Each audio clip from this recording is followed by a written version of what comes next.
Donald Trump America అధ్యక్షుడిగా బాధ్యతలు స్వీకరించిన తర్వాత ప్రపంచవ్యాప్తంగా యుద్ధాల సంఖ్య పెరిగినట్లు కనబడుతోంది. ఈ యుద్ధాలకు ట్రంప్ విధానాలు కారణమా? అమెరికాకు ఈ ఘర్షణల వల్ల లాభాలు ఉన్నాయా? భారత్ పాకిస్తాన్ ఉద్రిక్తతను తగ్గించినట్లు ట్రంప్ చెప్పుకుంటున్నప్పటికీ ఇరాన్ ఇజ్రాయెల్ యుద్ధాన్ని ఆపలేకపోవడం వెనుక కారణాలేమిటి? అలాగే ఇరాన్ అమెరికా సూచనలను పట్టించుకోకుండా ఉందా అనే అంశాలు చర్చనీయాంశమయ్యాయి.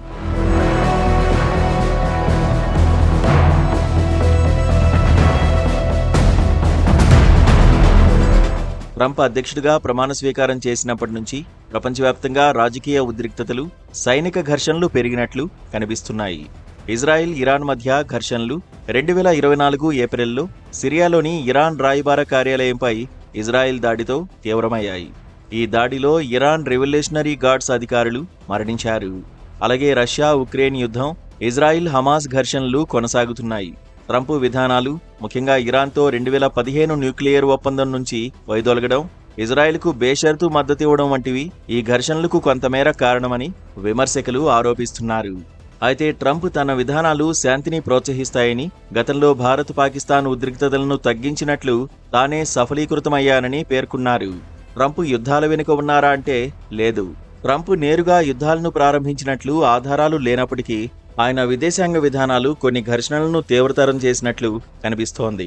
ఇరాన్పై కఠిన ఆంక్షలు, ఇజ్రాయెల్కు అమెరికా సైనిక సహాయం పెంచడం వంటి చర్యలు మధ్యప్రాచ్యంలో ఉద్రిక్తతలను పెంచాయని విశ్లేషకులు అంటున్నారు. ఇరాన్ అధ్యక్షుడు మసౌద్ పెజిష్కియాన్ ఇజ్రాయెల్ దాడుల్లో అమెరికా ప్రమేయం ఉందని ఆరోపించారు.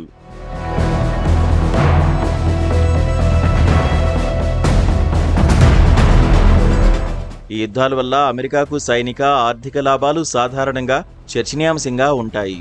ఇజ్రాయెల్కు అమెరికా అందించే సైనిక సామాగ్రి, ఆయుధాల ఒప్పందాలు అమెరికా ఆయుధ పరిశ్రమకు లాభదాయకంగా ఉన్నాయి.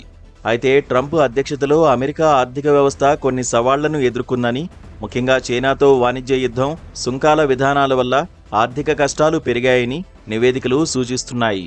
మధ్యప్రాచ్యంలో యుద్ధాలు చమురు ధరలను పెంచడం ద్వారా అమెరికా ఆర్థిక వ్యవస్థపై పరోక్షంగా ప్రభావం చూపుతున్నాయి. ఇది దీర్ఘకాలంలో అమెరికా వినియోగదారులకు భారమవుతుంది. ట్రంప్ తన సోషల్ మీడియా పోస్టుల్లో భారత్ పాకిస్తాన్ మధ్య ఉద్రిక్తతలను తగ్గించిన క్రెడిట్ తనదేనని చెప్పుకున్నారు. అయితే ఇప్పుడు ఈ వాదనపై సందేహాలు వ్యక్తమవుతున్నాయి. ఎందుకంటే భారత్ పాకిస్తాన్ మధ్య ఉద్రిక్తతలు తగ్గడం వెనుక ద్వైపాక్షిక చర్చలు, అంతర్జాతీయ ఒత్తిడి కూడా కారణమని నిపుణులు చెబుతున్నారు. ట్రంప్ అంత సమర్థుడే అయితే ఇరాన్ ఇజ్రాయెల్ ఘర్షణను ఆపడంలో ట్రంప్ ఎందుకు విఫలమవుతున్నారనే విమర్శలు ఉన్నాయి. ఇరాన్ యుద్ధ విరమణ చర్చలకు నిరాకరిస్తోందని, ట్రంప్ సూచనలను పట్టించుకోవడం లేదని వార్తలు వస్తున్నాయి. ఇరాన్పై ట్రంప్ హెచ్చరికలు, తీవ్ర దాడుల బెదిరింపులు కూడా ఫలితాన్నివ్వలేదు. ఫలితమే ఇరాన్ ఇజ్రాయెల్ మధ్య జరుగుతున్న విధ్వంసం.